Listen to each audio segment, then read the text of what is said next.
د کهانۍ شروعات د ایرس نومې جینۍ نه کیږي کومه چې یو ځنګل کې روانه وي او ډیره زیاته خفه وي. اصل کې یو څو ورځې مخکې د دې یو زوی مړ وي د کم په وجه باندې چې ایرس ډیپریشن کې تللی وي. دا خپل ګاډی د یو غر لاندې ودرئ او بیا دې غر ته وخیږي. د دې چې کم زوی مړ وي هغه د دې غر نه غورځېدلی وي. دې سره د خپل زوی تصویران هم وي. دا دې تصویرانو ته وګوري او بیا د غر سر ته روانه شي. اصل کې ایرس د خپل ژوند نه دومره تنګه وي چې دا د غر نه ځان غورځول غواړي. خو دې نه مخکې چې ایرس دلته نه ودانګي د دې خواته د ریچارډ نومې یو کس راشي. ریچارډ ته پته ولګي چې دا خودکشي کول غواړي. نو ورته وایي چې زه تا د دې نه منې کومه نه خو زما صرف یو قصه واوره. ایرس ورته وایي چې ته زما کار کې کار مه لره ولې چې یو څو ورځې مخکې زما زوی مړ دی. نو ریچارډ ورته وایي چې دا خو یو ډیره معمولي خبره ده. بیا ورته وایي چې یو ځل زه د خپلې فیملی سره چکر ته روان وم نو د سفر په دوران کې زمونږ اکسیډنټ وشو کوم کې چې زما ښځه او دوه بچي مړه شو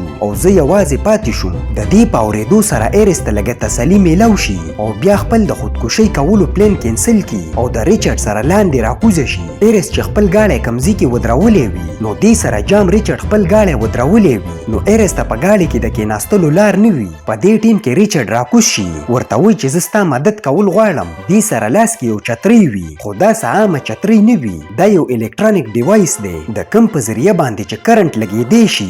ریچارډ د ایرس خواته نږدې شي او بیا د دې ډیوایس په ذریعه باندې ایرس شاټ کړي د کوم په وجه باندې چې ایرس بېهوشه شي. بیا چې کله لږ ټیم پس په هوش کې راشي نو ورته پته ولګي چې ریچارډ یو ډیر ظالم انسان دی او دې ایرس کډنیپ کړې ده. ایرس د ګاډي ډیک کې موجود وي او دې سره لاس باندې یو سمارټ واچ نو دا د دې په ذریعه باندې پولیسو ته فون کول غواړي. خو ریچارډ ته د دې په باره کې پته ولګي ورته وایي چې ستا د فون کولو کوشش په زول دی ولې چې دې ایریا کې نیټورک نشته.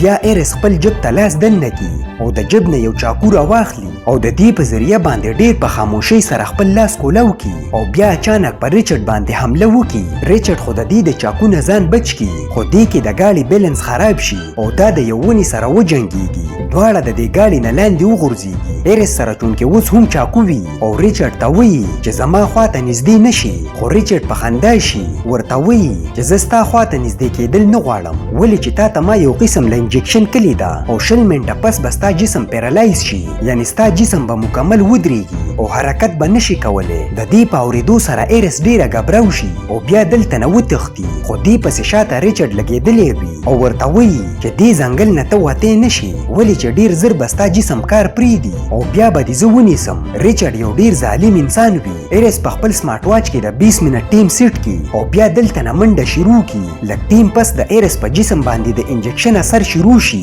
خو بیا هم ایرس په څه ناڅه طریقه باندې مخکې روانه وي او لږ ټیم پس د دې خپې کار پرېږدي. په دې ټیم کې د ریچارډ نظر په ایرس باندې ولګي خو دا ډیر په مشکله سره یو ندۍ ته ورسي او دې ته ځان غوځار کړي. د ندۍ اوبه چونکې ډیرې تیزې روانې وي نو د دې په ذریعه باندې ایرس مخکې روانه وي. بیا لږ ټیم پس کنارې ته وځي او سمارټ واچ ته چې وګوري نو ورته پته ولګي چې دې کې یو نیم منټ ټیم پاتې دی. نو دا خپل ټول طاقت استعمال کړي او یو محفوظ ځای ته رسېدل غواړي خو یو منټ پس د دې پوره جسم کار پرېږدي او په کابلو کې راوغورځېږي. ایرس هر څه لیدلی شي او خبرې هم اورېدی شي خو د دې جسم چونکې پیرالایز وي نو لاس او خپې نشي خوځولی. د ایرس قسمت ښه وي په دې ټیم کې یو بوډا سړی راشي. دلته کې د دې یو پام هاوس د دې نظر چې په ایرس باندې ولګي نو د دې خواته راشي دا تې تپوس وکړي چې ته څوک او تا باندې څه وشو. خو د ایرس جسم چونکې کار نه کوي نو دې ته جواب ورکولی نشي. نو بوډا سړی تې تپوس وکړي. په دې باندې ایرس خپلې سترګې وخوځوي نو بوډا ته پته ولګي چې دا ما لیدی شي.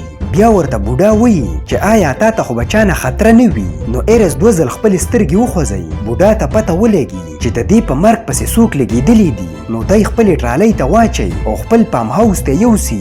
دلته کې دا پولیسو ته فون کول غواړي خو دې نه مخکې د دې دروازه وټکېږي. ایرس ته پته ولګي چې دا به ریچارډ وي نو خپلې سترګې خوځول شروع کړي. بوډا سړی چې د دې سترګې وویني نو ورته پته ولګي چې ایرس ډیره ګبراو ده او دروازې ټکولو والا د دې قاتل هم کېدی شي. نو دا ایرس د یو صوفې لاندې سملی او بیا چې دروازه کولاو کړي نو ګوري چې دلته ریچارډ راغلی وي. ریچارډ ورته وایي چې دلته خو به یو جینۍ نه وي راغلي خو بوډا دې ته څه جواب ورنه کړي. ریچارډ ته پته ولګي چې ایرس به د دې په کور کې وي. نو ورته وایي چې ما سره موبایل نشته او زه ستا په فون باندې پولیسو ته فون کول غواړم. نو بوډای خپل کور ته رادن دننه کی. ریچارډ دننه کینی او ورته وایي چې زه په خپله ښځه پسې ډیر زیات خفه یم او د دې د مخې ډیر اکټینګ وکړي. نو د بوډا دا خیال وي چې د دې خبره به ټیک وي او د ځان سره فیصله وکړي چې ماله ایرس دې ته حواله کول پکار دي. بیا چې ورته څنګه د ایرس په باره کې وایي نو دې ټیم کې د ریچارډ په موبایل باندې فون راشي. دې نه بوډا ته پته ولګي چې دې سره په خپله موبایل موجود دی. نو اخر دا دننه ولې رالی او دې دلته نه فون ولې کول غوښتل. بوډا ورته وایي چې تا خو ماته ویلي وو چې تا سره فون نشته. نو بیا دا ټالۍ د څه شي ده؟ ریچارډ ته پته ولګي چې بوډا ته د دې د اصلیت په باره کې پته ولګېده. نو ورته وایي چې ما ته ایرس حواله که ګنې زه به تا مړ کم. بوډا ورته وایي چې زه تا ته ایرس حواله کولی نشم، څه چې دې خوښه وي که. په دې باندې ریچارډ غوسه شي او په بوډا باندې حمله وکړي. بوډا ورله یو دیکه ورکړي او لرې وغورځوي. په دواړو کې جنګ جوړ شي. خو د بوډا قسمت خراب وي ولې چې د ریچارډ لاس ته یو چاړه راشي نو دا پې د چاړې غوزار وکړي د کم په وجه باندې چې بوډا لاندې راوغورځېږي او د ایرس د سترګو د وړاندې بوډا مړ شي. په دې باندې ایرس ډیره زیاته خفه وي ولې چې د دې د وجې نه یو مظلوم انسان مړ شو. ریچارډ چونکې یو کس مړ کو نو دې ته پته وي چې پولیس به دلته کې تحقیقات کوي. نو د ثبوت د ختمېدو دپاره دا د کور باندې پیټرول وغورځوي او بیا دلته کې اور ولګوي. د کور کې چونکې ایرس هم وي او د دې جسم په مزه مزه په ټیکېدو وي. د دې ګوتو کار شروع کلی وي. دا خپل لاس یو تار ته ورسوي او د دې په ذریعه باندې دا کړکۍ بندوي او کولاوي چې بهر د چا نظر په دې باندې ولګي او د دې د مدد دپاره راشي ولې چې کور کې اور لګېدلی دی. بهر ریچارډ د بوډا په ګاډي کې کینی او دلته نه تښتي خو د دې نه مخکې د دې نظر په کړکۍ باندې ولګي نو ورته پته ولګي چې دننه ایرس موجود ده. ریچارډ په منډه باندې کور ته ورشي او بیا چې دلته نه سوپه لرې کي نو لاندې ایرس موجود وي. دی راواخلي او ګاډي لی راوړي. بیا دلته نه روان شي. د څه مزل نه پس ریچارډ ته پته ولګي چې د دې ګاډي کې چونکې تیل کم دي نو دا ګاډی یو ګیس سټیشن ته ودرئ. دلته کې خپل ګاډي کې تیل اچول غواړي او بیا دننه ګیس سټیشن ته ورشي. دې خوا د ایرس په جسم باندې د انجکشن اثر په مزه مزه په ختمېدو وي. د دې یو خپه هم کار شروع کي. په دې ټیم کې د ګاډي خواته یو ماشوم راشي او دې سره خبرې کول غواړي. ایرس په اشاره کې د پویا کولو کوشش کوي خو ماشوم د دې په اشارو باندې پوه نشي. نو ماشوم خپله مور راوغواړي ورته وایي چې دا جینۍ څه ویل غواړي خو دې نه مخکې چې دا ښځه په دې باندې پوه شي ریچارډ راشي او خپل ګاډي کې کیني او بیا دلته نه روان شي. لږ ټیم پس دیو هغه ځای ته ورسي چېرته کې چې د دیو ګاډی جنګېدلی و. ریچارډ د خپل ګاډي د ټیک کولو کوشش کوي ولې کو چېرته د ګاډي په باره کې پولیسو ته پته ولګي نو پولیس به ریچارډ ونیسي ځکه چې دا ګاډی د ریچارډ په نوم دی. خو د ډیر مهنت نه پس ګاډی ټیک نشي نو ریچارډ یو رسۍ راواخلي او د بوډا سړي په ګاډي پسې وتړي. د دې په ذریعه باندې دا دلته نه بوتلل غواړي خو دې نه مخکې چې ریچارډ دلته نه وځي د دې قسمت خراب وي. یو پولیس والا راشي او دې ته وایي چې ته څوک یې او دلته څه کې. نو ریچارډ ورته خپل کارډ وښیي ورته وایي چې زما نوم ریچارډ دی. خو پولیس والا ورته وایي چې تاسو دلته څه کوئ او دې ګاډي کې چې کومه جینۍ ده دا څوک ده. نو ریچارډ ورته وایي چې دا زما ښځه ده او دې ډیره نشه کلې ده. په لاره باندې زموږ اکسیډنټ شوی دی. دیو په خبرو کې وي. دې خوا د ایرس په جسم باندې د انجکشن اثر په کمېدو وي. د دې یو لاس کار شروع کی نو دا ډیر په مشکل سره د ګاډي شیشه کولو کی او بیا ډیر په قلاره आवाज وکي ورته وایي چې زما مدد وکا. پولیس والا چې د دې خواته ورشي نو ورته پته ولګي چې ریچارډ دا کیډنیپ کړې ده.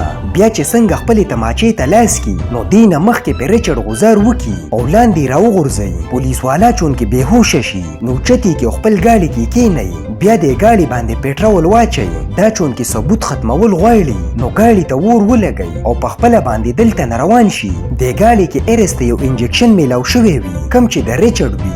دا هغه انجکشن وي د کم په وجه باندې چې جسم پیرالایز کیږي او بیا چې ورته څنګ موقع میلاو شي نو د ریچارډ په پنډۍ کې ښخږي. خو دې باندې چونکې د دوایي اثر ختم شوی نه وي نو د دې غټه ګوته کار نه کوي. د کم په وجه باندې چې ریچارډ ته دا دوایي دننه نشي ریچارډ د خپلې پنډۍ نه سرنج راوباسي او دوایي تې لرې کي. د دې نه بعد ایرس یو کشتۍ کې کینئ او د اوبو کې روانه کي. ایرس ته څه پته نه وي چې ریچارډ اخر دې سره څه کولو والا دی. نو د دې نظر د ریچارډ په چاقو باندې ولګي ولګي ایرس د چاقو د راغستلو پلان جوړ کړي نو ایرس په جړای شي او ورته وایي چې زما جب کې زما د زوی تصویر دی او زه د مرګ نه مخکې یو ځل خپل زوی لیدل غواړم نو ریچارډ د دې خبره ومني او بیا د دې خواله راشي او د جب نه ورله د زوی تصویر راغستل غواړي په دې ټیم کې ایرس ته موقع میلاو شي د ریچارډ نه چاقو باسي او د دې په مرۍ باندې غزار وکړي په دې کې ریچارډ ډیر زخمی شي او لاندې اوبو ته وغورځيږي د غورځېدو په ټیم کې د دې د جب نه تماچه وغورځيږي ریچارډ اوس هم ژوندی وي